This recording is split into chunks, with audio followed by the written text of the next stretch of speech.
Hello and welcome to Yoga with Alicia, my YouTube channel. I'm Alicia and I'm here to continue to guide you through this series of seated poses.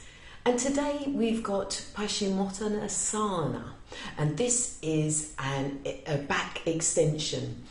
It's a forward flexion, but it's going to extend your spinal cord. So let's get on and practice.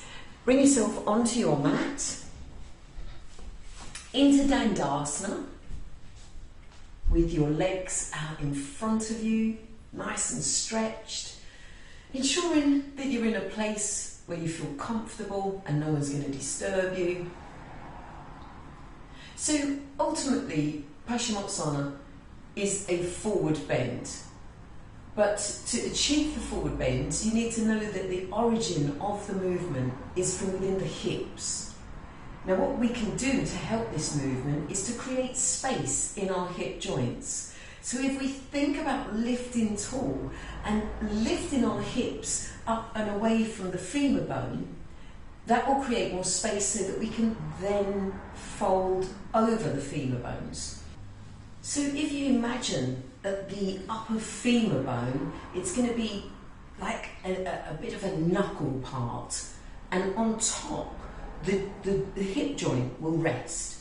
So if you think of breathing in and picking up the hip to create space, it will then have more room to hinge over, to fold forward.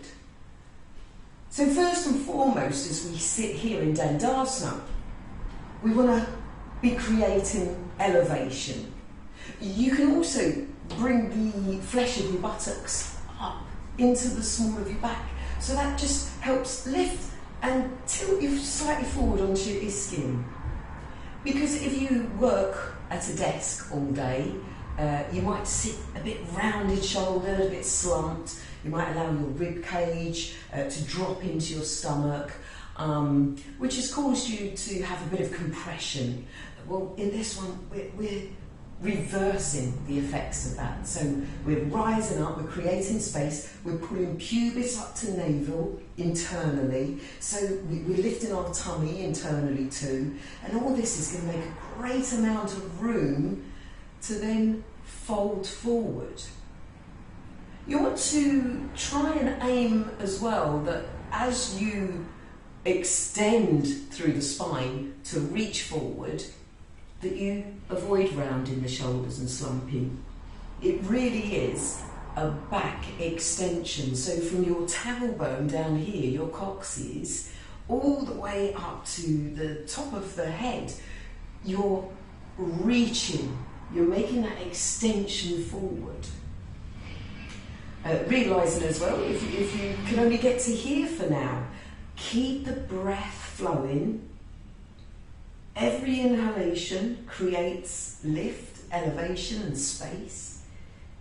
Every exhalation, you'll surrender, you'll release, you'll let go. And little bit by little bit, you'll be able to progress to fully fold. Now when you do get further into the position, you're really looking at making a deep fold, you want to extend the arms and the fingers to beyond the toes. The aim is to reach the toes and then to be able to rest the forehead.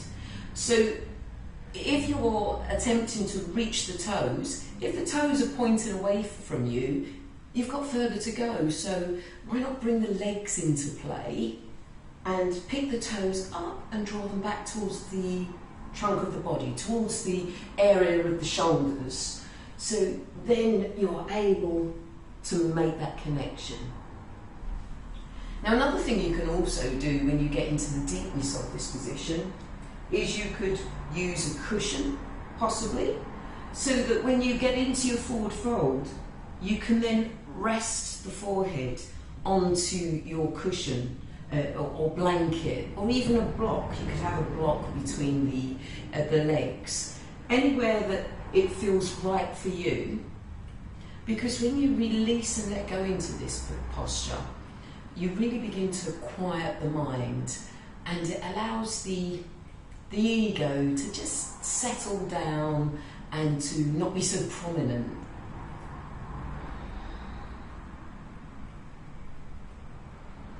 You can allow the arms to rest beside you if you like. Have the palms of the hands facing up.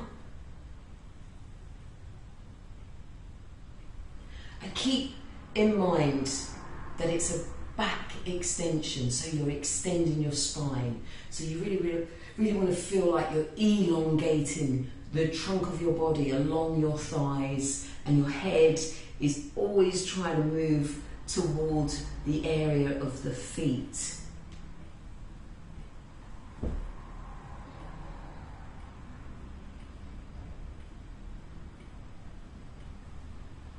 Now, coming out of the position, you want to press the hands, the fingers into your mat. Use a bit of finger strength, hand strength, arm strength. And you want to slowly rise to return to Dandasana. Avoid moving too fast out of the position. You want to protect the spine as you restack those vertebrae. It's all about being kind and careful, self-loving. And then before you know it, you'll have a beautiful stretch through your spine, giving loads of space for new, rich oxygenated blood to get in there and to increase your sense of well-being. Give me a thumbs up if you like the video. Do subscribe to my channel. And if I can help you further on your yoga journey, then please ask any questions. Namaste.